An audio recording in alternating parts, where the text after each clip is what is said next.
Bismillahirrahmanirrahim. Assalamualaikum warahmatullahi taala wabarakatuh.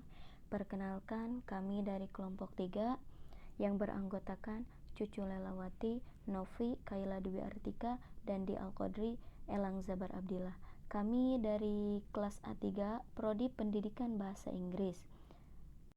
Kami di sini akan membuat sebuah proyek Citizen Pendidikan Kewarganegaraan. Yang terhormat dosen pengampu mata kuliah Pendidikan Kewarganegaraan Bapak Dede Nur Rahman, dan tak lupa kepada teman-teman semuanya. Sebelumnya, perkenalkan, nama saya Cucu Lelawati. Saya di sini sebagai moderator yang akan mengatur jalannya acara. Kami di sini akan membawakan sebuah model project Citizen tentang COVID-19 varian Delta. Langsung saja kita ke pemateri yang pertama, yaitu Nopi tentang COVID-19 varian Delta. Kepada Nopi dipersilahkan. Baik, terima kasih moderator. Izin memaparkan materi tentang COVID-19 varian Delta atau B16172 merupakan penyakit COVID-19 yang disebabkan oleh virus corona yang telah bermutasi. Munculnya varian virus corona baru ini pertama kali dilaporkan di India pada Desember 2020. Varian ini telah ditemukan di lebih dari 74 negara, termasuk Indonesia. Tersebarnya COVID-19 varian Delta merupakan masalah kesehatan serius dan turut berperan dalam terjadinya lonjakan kasus positif COVID-19 di berbagai belahan dunia, termasuk Indonesia. Nah, penyebab virus COVID-19 masih terus bermutasi dan menghasilkan varian atau virus baru. Salah satunya varian yang kini mulai banyak ditemukan di Indonesia adalah virus corona varian Delta atau COVID-19 varian Delta. Jenis virus corona varian baru ini diketahui lebih cepat menular dibandingkan jenis sebelumnya. Menurut dokter spesialis penyakit dalam konsultan penyakit tropik dan infeksi, Dr. Ronald Irwanto, SPD KPTI Iktinasi menjelaskan, sebetulnya tidak ada perubahan pada penyebaran varian Delta maupun varian lainnya. Sejauh ini Organisasi Kesehatan Dunia atau WHO memang mengeluarkan pernyataan bahwa varian Delta mungkin lebih mudah menyebar, namun pola penularannya sebetulnya masih sama, yakni melalui tetesan pernapasan atau droplet. Sekian dari saya kembalikan kepada moderator. Terima kasih. Saya ucapkan terima kasih kepada Nopi yang telah memaparkan materi yaitu tentang COVID-19 varian Delta atau B16172. Selanjutnya kita ke pemateri yang kedua yaitu Dandi Al-Qadri tentang gejala yang terpapar COVID varian Delta. Kepada Dandi Al-Qadri dipersilahkan. Assalamualaikum warahmatullahi wabarakatuh. Saya akan membawa materi yang kedua, yaitu gejala yang terpapar COVID varian Delta. COVID-19 varian Delta bisa menimbulkan gejala yang berbeda-beda pada setiap orang. Berbagai gejala COVID-19 akibat infeksi virus corona varian Delta ini juga bisa bersifat ringan. Beberapa orang yang positif COVID-19 varian Delta tercatat tidak memiliki gejala, tetapi sebagian besar lainnya mengalami keluhan yang bertambah parah dalam waktu 3-4 hari. Berikut ada beberapa gejala yang dapat muncul bila terkena COVID-19 varian Delta, yaitu demam, pilek, sakit kepala, dan sakit tenggorokan. Terima kasih kepada pemateri kedua kita yaitu Dandi Al-Qadri yang telah memaparkan materinya yaitu tentang gejala yang terpapar COVID varian Delta. Lanjut saja kita ke pemateri yang ketiga yaitu Kaila Dwi Artika tentang resiko penularan dan tingkat keparahan COVID-19 varian Delta. Kepada Kaila Dwi Artika dipersilahkan. Ya, di sini saya akan memaparkan mengenai resiko penularan dan tingkat keparahan COVID-19 varian Delta. Virus SARS coronavirus 2 atau virus corona penyebab COVID-19 varian Delta diketahui lebih mudah dan cepat menular daripada varian virus corona lainnya. Riset sejauh ini menyebutkan bahwa COVID-19 varian Delta memiliki tingkat penularan lebih tinggi hingga 40% dibandingkan virus corona varian Alpha. Selain itu, salah satu teori menyebutkan bahwa protein pada permukaan virus corona varian Delta lebih mudah menyatu dan berbaur dengan sel manusia, sehingga membuat virus tersebut lebih mudah mengalahkan sistem kekebalan tubuh dan menginfeksi manusia. Selain itu, tingkat keparahan virus varian Delta diketahui dapat menimbulkan komplikasi yang lebih parah pada pasien lansia atau yang memiliki penyakit penyerta sebelumnya, seperti diabetes, hipertensi, atau asma.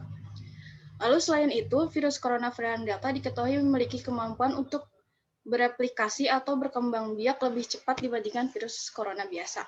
Tingkat keparahan COVID-19 varian Delta dibandingkan dengan COVID-19 varian Alpha atau yang lainnya, COVID-19 varian Delta ini memiliki tingkat keparahan yang lebih tinggi. Beberapa laporan kasus sejauh ini menyebutkan bahwa ada lebih banyak pasien positif COVID-19 varian Delta yang membutuhkan perawatan di rumah sakit daripada COVID-19 varian lainnya. Varian virus corona baru ini juga lebih mudah menginfeksi anak-anak, remaja, dan orang dewasa di bawah usia 50 tahun. Orang dengan kelainan sistem imun dan orang-orang yang belum mendapatkan vaksin COVID-19 juga beresiko lebih tinggi terinfeksi COVID-19 varian Delta. Mungkin dari saya cukup, saya kembalikan kepada moderator. Terima kasih kepada pemateri yang ketiga kita, yaitu Kaila Dwi Artika, yang telah memaparkan materinya tentang resiko penularan dan tingkat keparahan COVID-19 varian Delta. Selanjutnya kita ke pemateri yang keempat, yaitu Elang Zabar Abdillah tentang kemampuan vaksin COVID-19 dalam melawan COVID-19 varian Delta. Kepada Elang Zabar Abdillah, dipersilahkan. Ya, di sini saya akan menjelaskan tentang kemampuan vaksin COVID-19 dalam melawan COVID varian Delta. Vaksinasi COVID-19 juga merupakan salah satu langkah penting untuk mencegah penularan COVID-19 varian Delta. Jadi, jangan ragu untuk menjalani vaksinasi COVID-19 dan jangan menunda jadwal pemberian vaksin dosis kedua untuk meminimalkan risiko terpapar virus ini. Beberapa penelitian menunjukkan bahwa orang-orang yang telah mendapatkan 2 kali dosis vaksin COVID ini, seperti vaksin AstraZeneca dan vaksin Pfizer, memiliki antibodi yang cukup untuk melawan COVID-19 varian Delta. Untuk vaksinasi dosis pertama hanya memberikan perlindungan bagi tubuh, namun ini akan rentan terkena virus varian Delta karena kekebalan tubuh belum sepenuhnya terbentuk. Sementara perlindungan vaksin COVID-19 dosis lengkap terhadap varian Delta diketahui bisa menghasilkan tingkat netralisasi yang tinggi terhadap varian Delta. Public Health England atau PHA pada Mei lalu menemukan 2 dosis vaksin Pfizer 88% efektif menekan gejala berat akibat infeksi varian Delta. Sedangkan 2 dosis vaksin AstraZeneca disebut 60% efektif mencegah gejala berat akibat infeksi varian Delta. Ya, cukup. Oke, terima kasih kepada pemateri kita yang keempat, yaitu Elang Zabar Abdillah tentang kemampuan vaksin COVID-19 dalam melawan COVID-19 varian Delta. Kesimpulannya adalah patuhi protokol kesehatan untuk mencegah menularnya COVID-19 varian Delta. Mengingat COVID-19 varian Delta kian banyak terlaporkan di Indonesia, Anda perlu tetap waspada untuk mencegah penyebaran COVID-19 varian Delta atau jenis lainnya. Terapkanlah protokol kesehatan yang berlaku dan menghindari kerumunan, karena COVID-19 varian Delta lebih cepat menular dibandingkan dengan jenis sebelumnya. Dalam melakukan vaksinasi COVID-19, Itu juga merupakan salah satu langkah penting untuk mencegah penularan COVID-19 varian Delta ataupun lainnya. Untuk itu, kita jangan pernah merasa ragu untuk menjalani vaksinasi COVID-19 dan juga jangan menunda jadwal pemberian vaksin dosis kedua ataupun pertama. Itu seluruhnya untuk meminimalisir resiko terpaparnya virus COVID-19. Nah, jika keseluruhan bangsa Indonesia telah divaksin, maka akan mempengaruhi terhadap perkembangan ekonomi, sekolah, dan lain-lainnya. Di situ akan meningkatkan dan kemajuan untuk kebangkitan ekonomi, pendidikan, politik, dan lain-lain yang down setelah penularan angka COVID-19 yang sedang marak-maraknya. Di sini juga ada saran ya sedikit, khususnya untuk kami semua dan umumnya bagi kita semua, agar selalu melakukan pola hidup sehat dan selalu berpikiran positif. Nah, untuk itu dalam melakukan pola hidup sehat dan selalu berpikir positif itu dapat meningkatkan imun kita. Imun kita tetap terjaga. Kita harus bisa melakukan pola hidup yang bersih dan sehat dan selalu berpikiran positif terhadap hal apapun itu.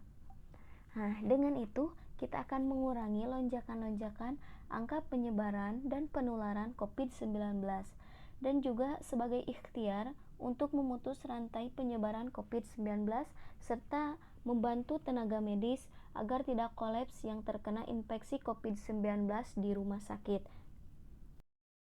Alhamdulillah, pemaparan materi kita dan pembuatan model Project Citizen dari mata kuliah Pendidikan Kewarganegaraan telah selesai. Terima kasih kepada Bapak Dede Nur Rahman MPD yang telah memberikan kami Project Citizen ini. Dan terima kasih juga kepada teman-teman yang telah melakukan kerjasama ini. Sekian dari kami. Wassalamualaikum warahmatullahi taala wabarakatuh. Selamat siang semuanya.